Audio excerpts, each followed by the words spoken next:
Será que começou, né?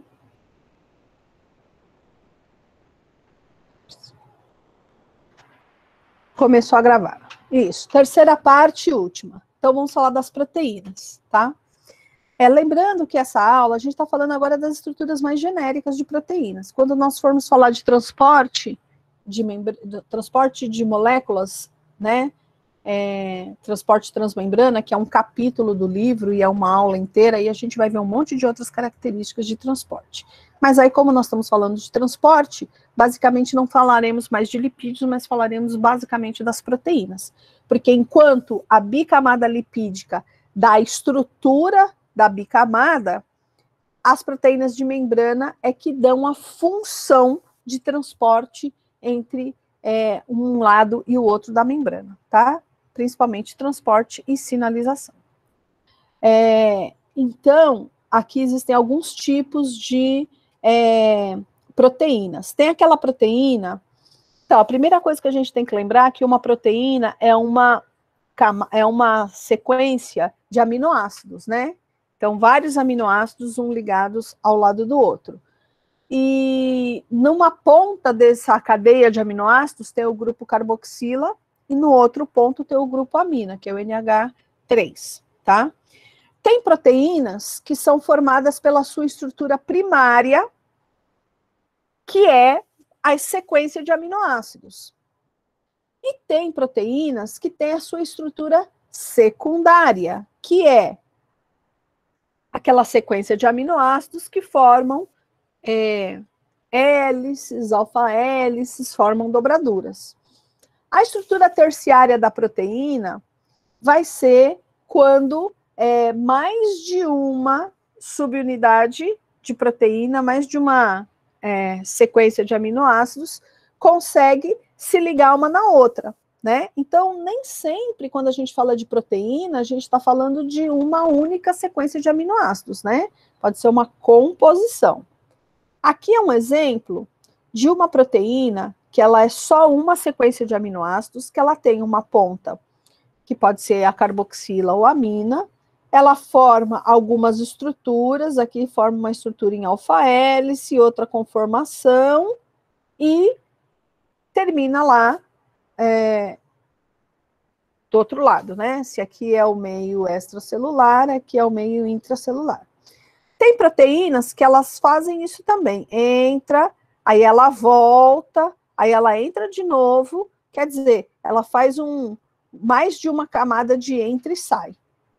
Tem proteínas que ela faz assim, ó, entra, sai, entra, sai, entra, sai, entra, sai, entra, sai, entra, sai, de modo que ela vai, no final, quando você olha por cima dela, que é o que está vendo aqui nesse número 3, ela forma como se fosse um barril, né? E forma um canalzinho.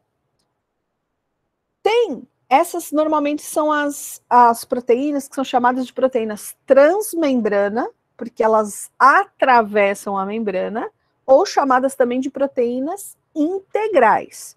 Por que elas são chamadas assim? Essas proteínas, vamos lembrar, esse cantinho aqui, ó, que eu estou passando a setinha, essa porçãozinha aqui, ela é hidrofóbica ou ela é hidrofílica? Hidrofílica. Aqui, ó.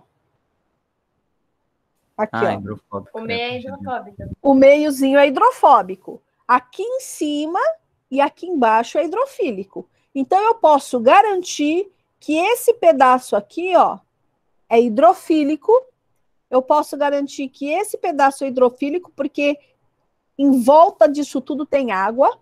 E nesse pedacinho aqui, ó, ela tem que necessariamente ser hidrofóbica. Uma porção hidrofílica não conseguiria ficar no meio de uma área hidrofóbica.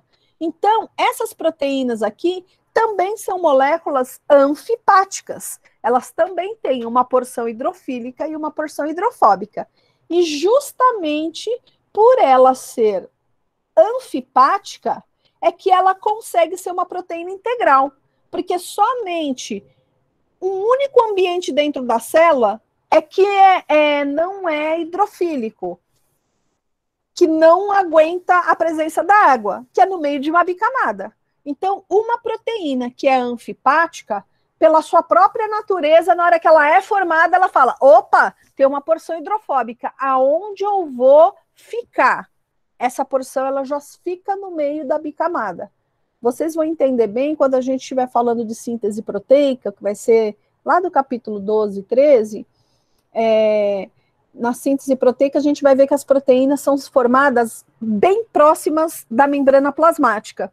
Então, é como se tivesse a membrana plasmática, elas são sintetizadas aqui. Quando sai a porção hidrofóbica, ela já entra no meio da membrana. E aí ela já fica embebida na membrana. Ela não sai mais dali. Aí ela fica ancorada. A mesma coisa essas outras proteínas, que elas têm várias passagens. Ou as estruturas em barril. Porque a estrutura em barril, veja só, essa porçãozinha aqui, ó, é hidrofóbica. Mas esse canal que é formado, olha só, é um canal que tem contato com o meio externo, é um canal e vai ter contato com o meio interno. O meio do canal, de uma proteína canal, ele é hidrofílico, mas a borda de fora é hidrofóbica, tanto que ela fica com um monte de lipídios em volta.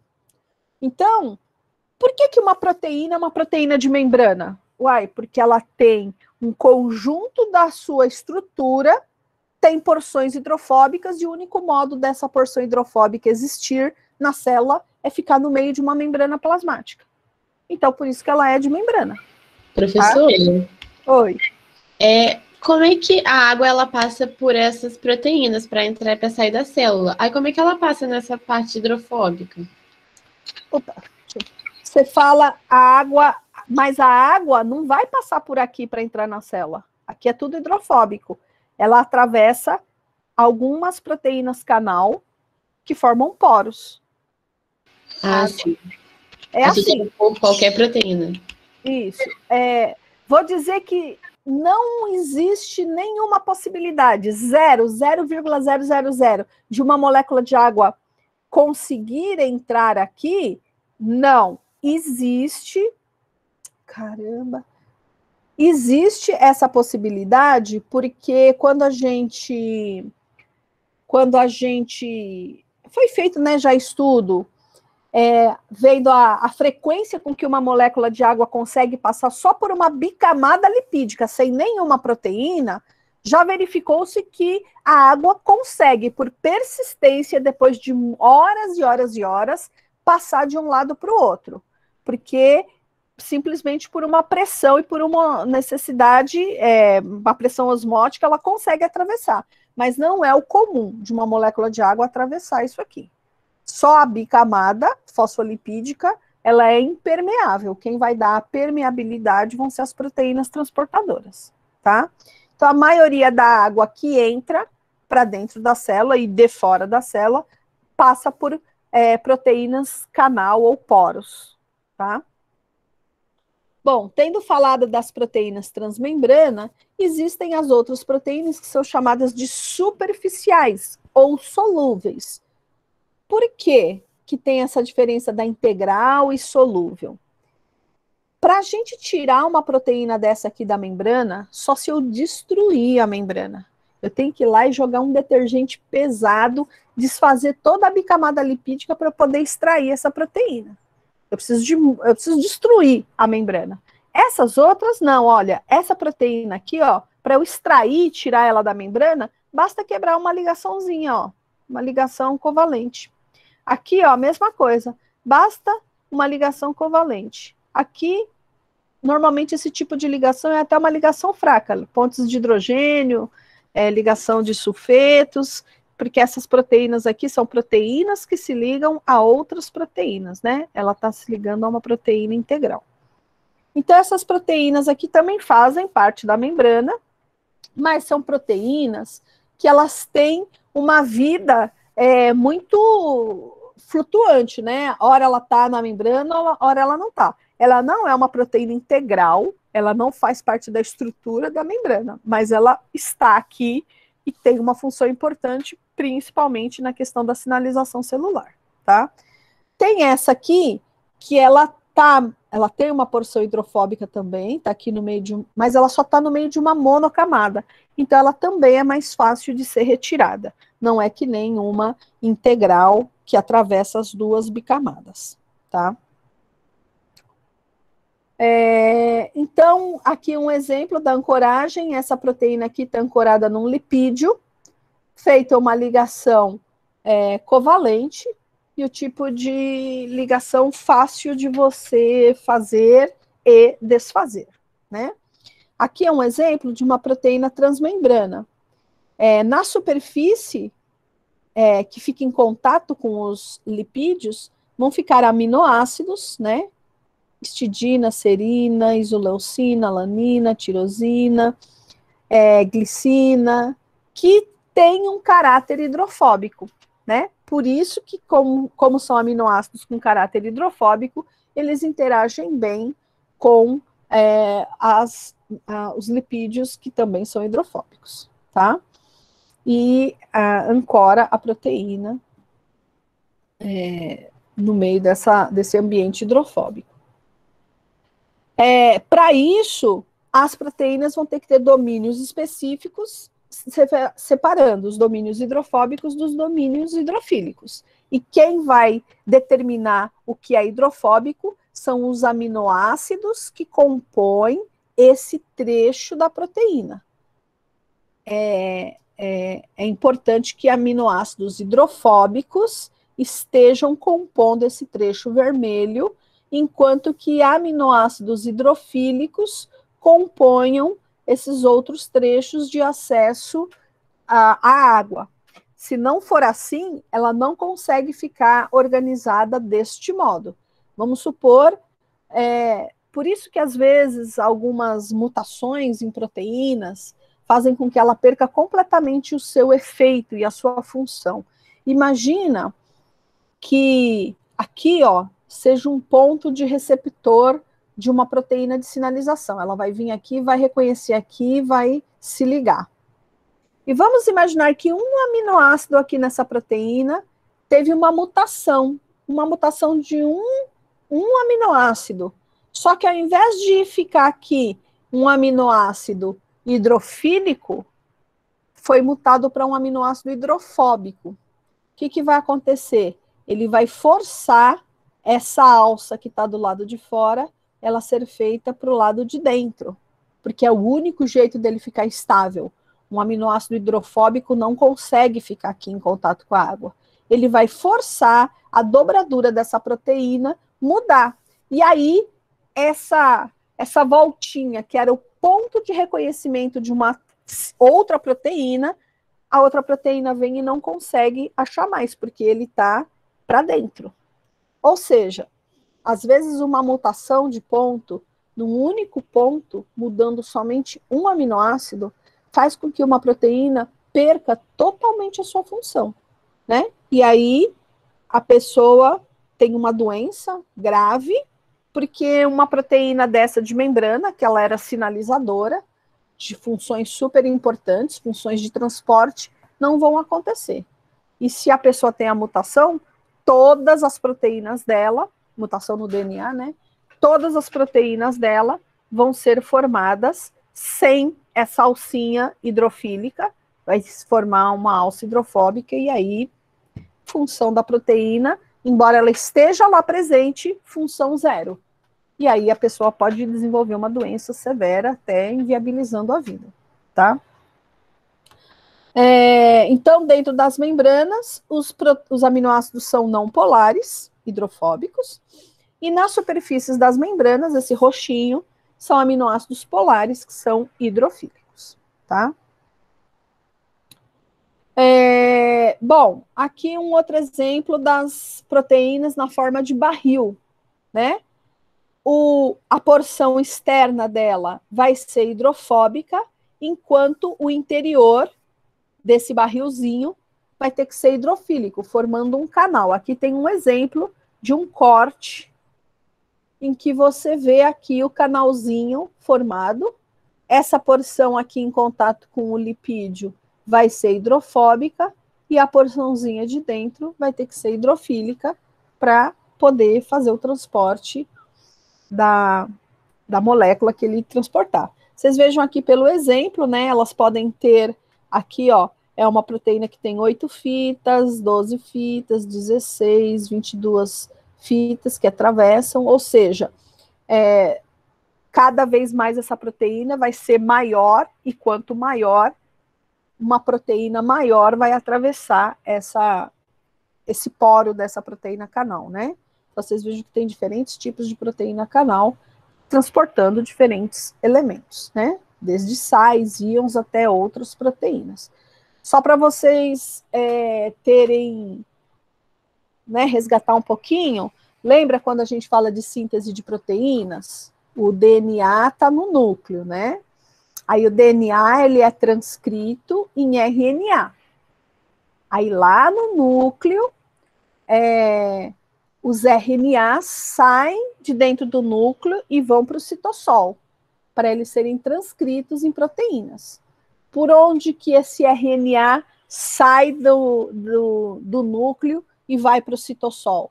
Pela membrana do núcleo, que tem proteínas do tipo estas aqui, proteínas canal, que permitem o RNA sair. Permite os RNAs transportadores saírem, os RNAs ribossomais saírem. Quando no citossol existe a síntese da DNA polimerase, toda a proteína é sintetizada no citossol, só que a gente sabe que a DNA polimerase é uma proteína que polimeriza DNA, ela sintetiza DNA. Como que ela entra lá no núcleo, se ela foi sintetizada no citossol? É através desse tipo de proteína, proteína canal. Todas as proteínas transportam DNAs polimerases e RNAs mensageiros? Não. Vai ter uma proteína canal que é responsável só por transportar RNA mensageiro. Outras que são responsáveis por transportar RNAs ribossomais. Outras por transportar DNA polimerase. E assim nós temos uma especificidade de proteínas imensa, cada uma com uma função muito particular, tá? Normalmente essas proteínas canal, elas não são genéricas, deixa passar qualquer coisa. A não ser água. Água e alguns sais diluídos, né, íons assim, acabam até passando em alguns canais assim, meio porteira livre.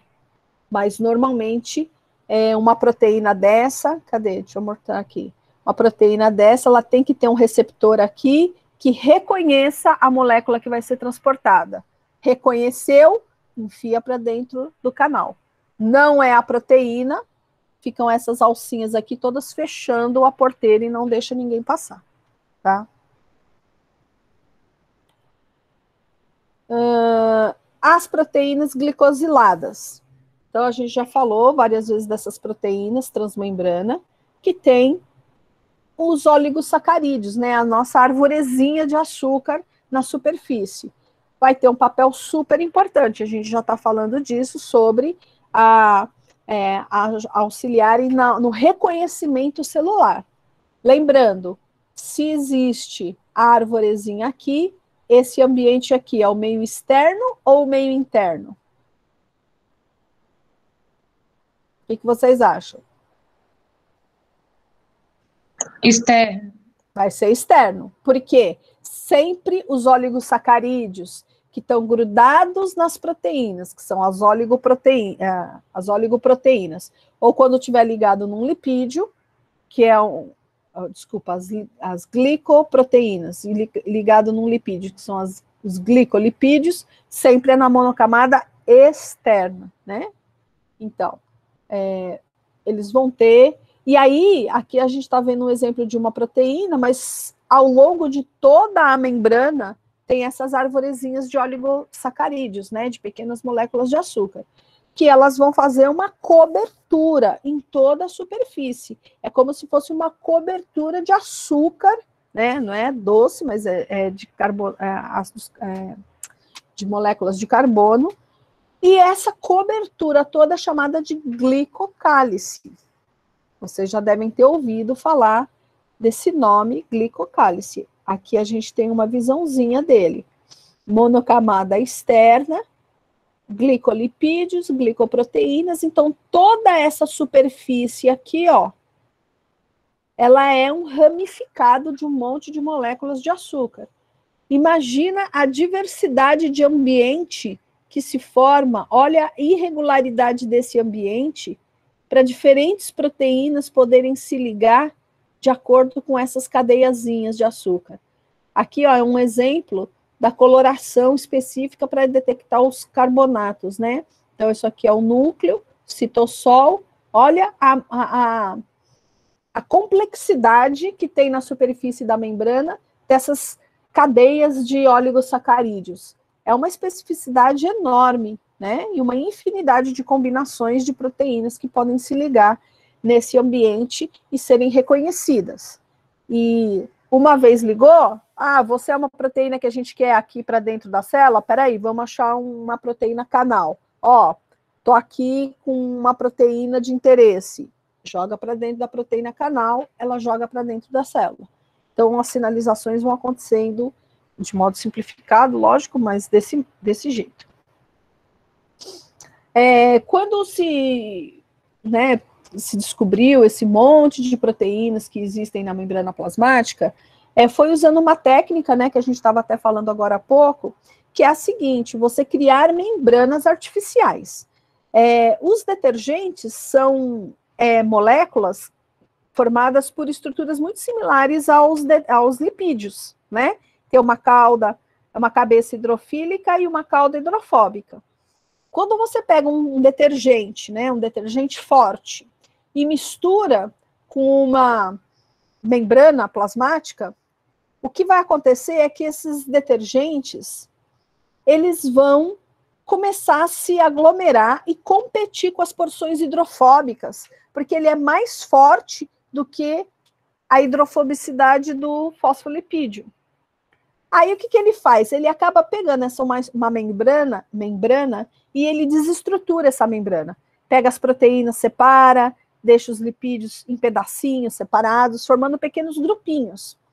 Quando você pega uma estrutura de membrana, mistura com detergente, deixa um tempo, se você centrifugar, você vai ter diferenciação do que é proteína, do que é lipídio, né? Os lipídios vão formar estruturas bem menos pesadas e as proteínas mais pesadas. Por densidade, você separa essas alíquotas. E aí você pode ter uma alíquota só de lipídio, uma alíquota de proteína pequena, proteína média, uma proteína grande. Quer dizer, você vai separando por tamanho essas proteínas. Isoladas as proteínas, né? Então, pegou aqui, ó. Pegou uma membrana, adicionou o detergente, ele desmontou toda a estrutura, e aí você vai fazer a purificação. Então, você separa um tipo de proteína, outro tipo de proteína, os lipídios, e isola a proteína que te interessa. Aqui, no caso, eles estão querendo isolar a proteína que é de bomba de sódio e potássio. Isolou, purificou, tirou todo o detergente, lavou, centrifugou. Lembrando que aqui, ó, gente, eu faço um tubinho só com essa parte, um tubinho só com essa parte, um tubinho só com essa parte. Eu separo. Depois esse tubinho com essa proteína isolada, aí você lava até tirar esse detergente. Aí vai ficar só a proteína. Quando tiver só a proteína, você adiciona fosfolipídios, que podem ser os mesmos fosfolipídios, né, após lavagem. E aí você vai ter uma membrana artificial que é composta por uma bicamada, cadê aqui? Uma bicamada fosfolipídica, e a única proteína existente é essa proteína aqui. E aí você pode fazer os seus testes. Velocidade de passagem de moléculas, você vai criar ambiente extracelular que você quiser, porque você montou uma célula artificial, podendo testar a função de uma proteína em particular, tá bom? Isso é uma metodologia tradicional para quem estuda proteínas de membrana. E aqui é um outro exemplo, falando do processo de difusão, né, dessas proteínas, a gente já comentou. Quando você funde essas células humanas com células de camundongo, não só os lipídios tem também esse processo de difusão lateral, como as proteínas também. Então, por exemplo, eles usaram aqui anticorpos que são responsáveis por se ligar nas proteínas de camundongo, que é a proteína azul escura. Então, aí eles fazem a célula híbrida, usam o anticorpo da proteína de camundongo e usam um outro anticorpo, que é o vermelhinho, com a proteína humana. E deixa essa célula híbrida incubada a 37 graus. Mais ou menos depois de 40 minutos, eles olham, eles veem que as proteínas também são capazes de ter aquela difusão lateral em cima da membrana. E mesmo deixando bastante tempo, não tem o flip-flop, tá? Mas tem aquela difusão lateral, mostrando que aquela fluidez que a gente fala dos lipídios também reflete na fluidez das proteínas também. Então, não são só os lipídios que se movimentam, mas as proteínas também se movimentam. E quanto mais fluidez, mais ativo é o transporte de proteínas para dentro ou para fora da célula, tá? Então, aquela questão da presença de muito colesterol vai interferir na questão do congelamento da célula e vai também diminuir a atividade de transporte de moléculas para dentro e para fora da célula. As proteínas também vão ter um papel importante, né, de reconhecimento de superfície. Então, imagina o seguinte, ó, você tem aqui um conjunto de proteínas que elas podem ficar aglomeradas, fazendo como se fosse uma balsazinha de proteínas. E essas proteínas aglomeradinhas podem ser capazes de se ligar moléculas do lado meio extracelular, facilitando uma ligação de uma molécula, ou para o meio intracelular também. Quando nós formos falar de elementos do citoesqueleto, nós vamos ver que existem proteínas de membrana que reconhecem a outra proteína igualzinha a ela de membrana também, fazendo com que duas células se reconheçam e fiquem unidas, né? Exemplo das células epiteliais, por exemplo. Aqui é um exemplo de célula epitelial em que elas formam uma monocamada, e é nessa porçãozinha aqui, ó, bem aqui na superfície da célula, forma uma adesão desse tipo de proteínas. Aí elas formam uma junção que faz a adesão.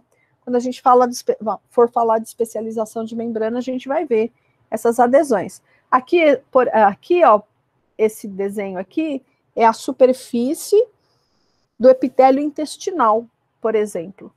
Então, imagina que aqui, ó, é o meio do intestino.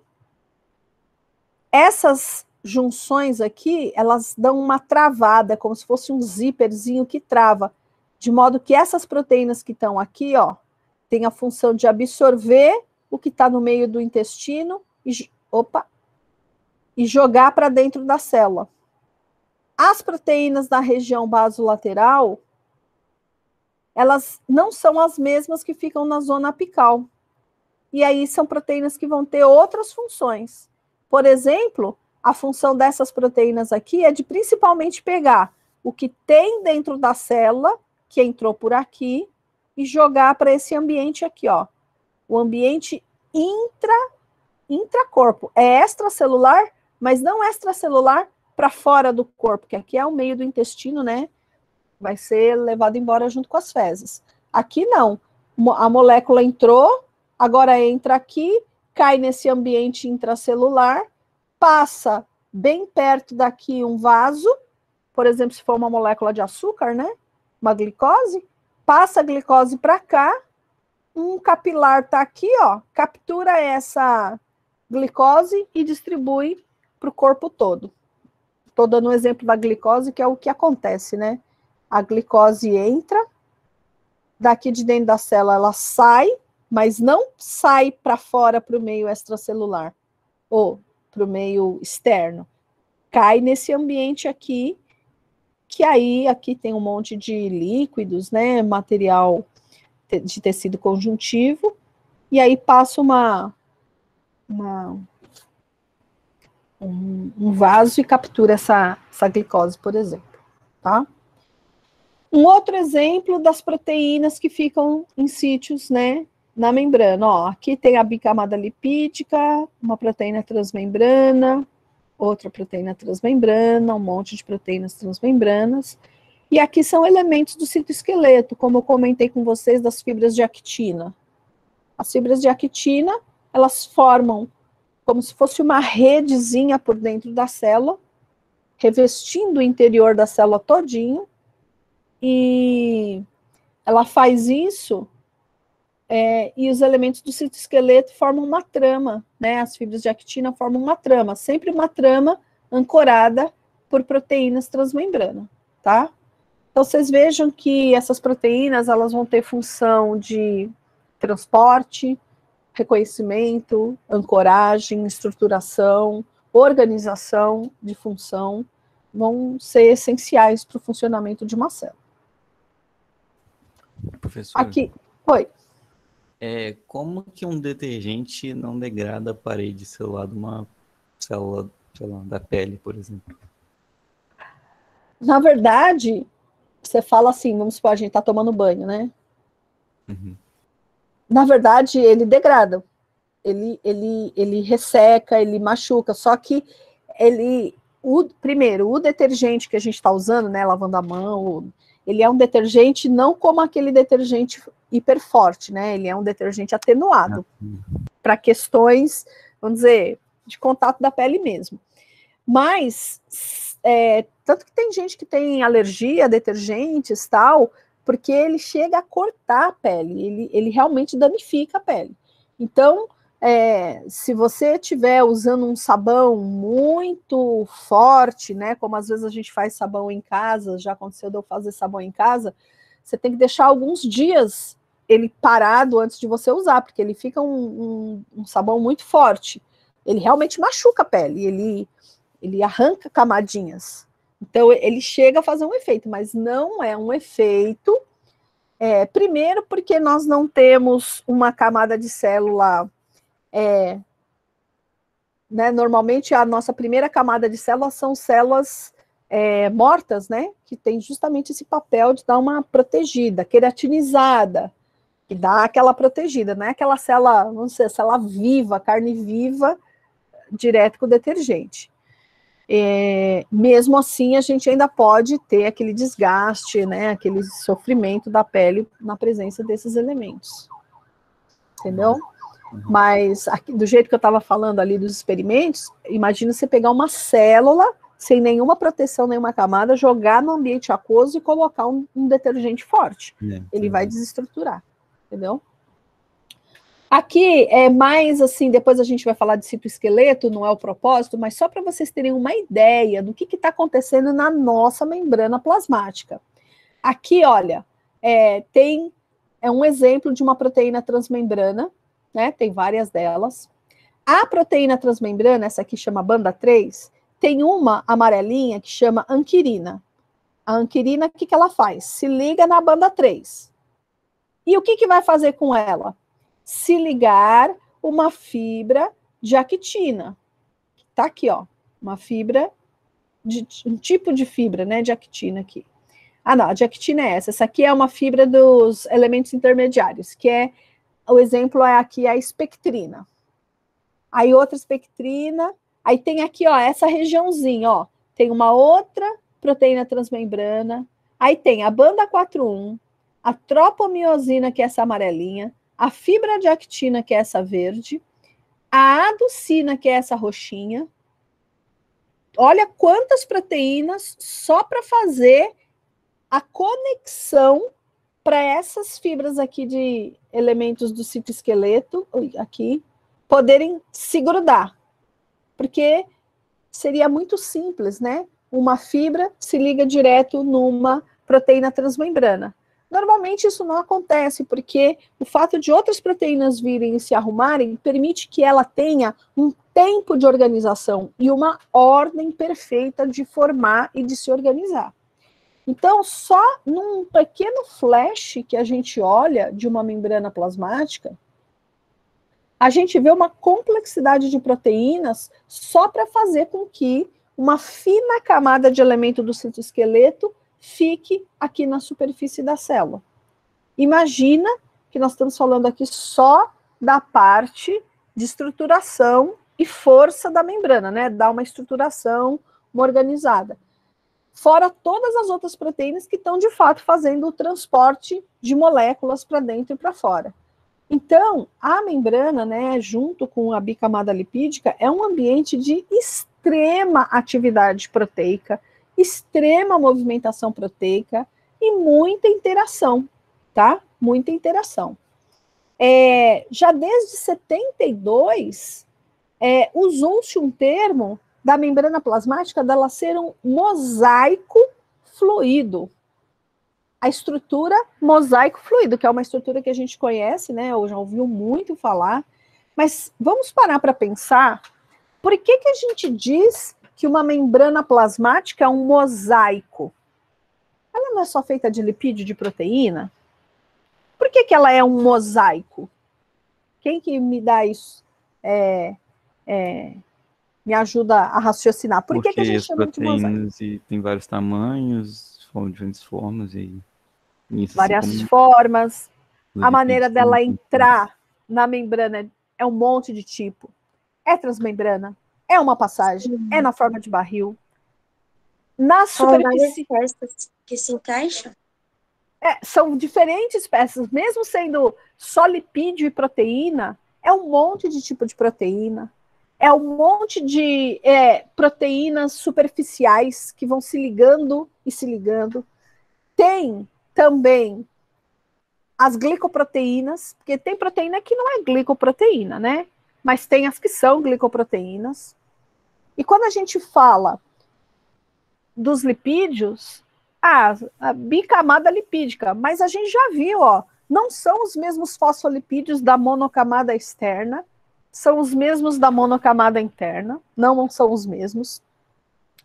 E não são só fosfolipídios, tem glicolipídios, tem o colesterol. E aí, então, tem esse mosaico todo, e também tem a fluidez de todo mundo, né? Dessas proteínas todas, desses lipídios todos. Então, quando a gente tiver que falar, né? A membrana plasmática é uma bicamada fosfolipídica. Não, eu quero que nunca mais vocês pensem que é uma coisa simples. A bicamada lipídica é uma das coisas mais complexas que existe de dentro de uma célula, porque ela tem uma função imensa de dar estrutura, de dar funcionalidade, de controlar todo o tráfego do que entra, do que sai. E quando nós estamos falando de bicamada, a gente está só pensando na externa, né? Mas lembra, na mitocôndria tem bicamada, tem membrana, os retículos, lisossomo, cloroplasto, as vesículas do Golgi, todas as organelas são formadas por membranas, e cada uma dessas membranas vão ter as suas especificidades de proteínas e de lipídios e de composição. Então, é importante vocês terem essa visão bem ampla, né? Porque o modelo mosaico fluido, ele é, assim, a definição, né? Mosaico fluido é a melhor definição que pode ter para você definir uma proteína, né? E entender toda a diversidade de componentes que ela tem. Aqui é um pequeno exemplo de como as proteínas estão interagindo dentro da membrana, né? A gente pode ver aqui fosfolipídios, colesterol, os glicolipídios, e a gente já sabe que na monocamada externa é diferente dos fosfolipídios da monocamada interna. A gente vê aqui as proteínas canal, as proteínas integrais, as fosfoproteínas, os elementos do citoesqueleto, né, que estão aqui no meio. Oi, pode falar. Oi, licença. Então, é porque agora às 4 horas começa uma outra aula que eu estou participando. Sim, já acabou? Não, já é o último slide. Aí eu queria saber se por acaso já tá terminando e tal. É o último slide. O professor me cri-cri com o horário. Ah, não, tudo bem. Eu só estou agora dando a finalização. É o último slide mesmo. Mas aí já fez a chamada? Porque eu não... Eu não faço chamada, não, gente. Ah, Não beleza. faço chamada, tá? Então, só estou mostrando o quanto que é diverso, né? A membrana e esse modelo mosaico fluido. Eu vou deixar depois um exercício, vou deixar a gravação dessas aulas e um exercício, um exercício para vocês fazerem, tá? Vai ter uma atividade dessa disciplina, dessa aula. Tá bom, gente? Qualquer dúvida também que vocês tiverem, aí vocês me escrevam e a gente vai tirando as dúvidas. Se for algo Professora? comum, eu faço Professora, Oi. a atividade é para entregar até semana que vem ou é 24 horas? Não, até a semana que vem. Obrigado. Sempre elas vão ser de até semana que vem. Eu vou colocar no AVA. Tá bom? É até domingo o dia da entrega. Valeu, gente. Brigadão aí. Até a próxima aula. Tchau. Professor. Até mais.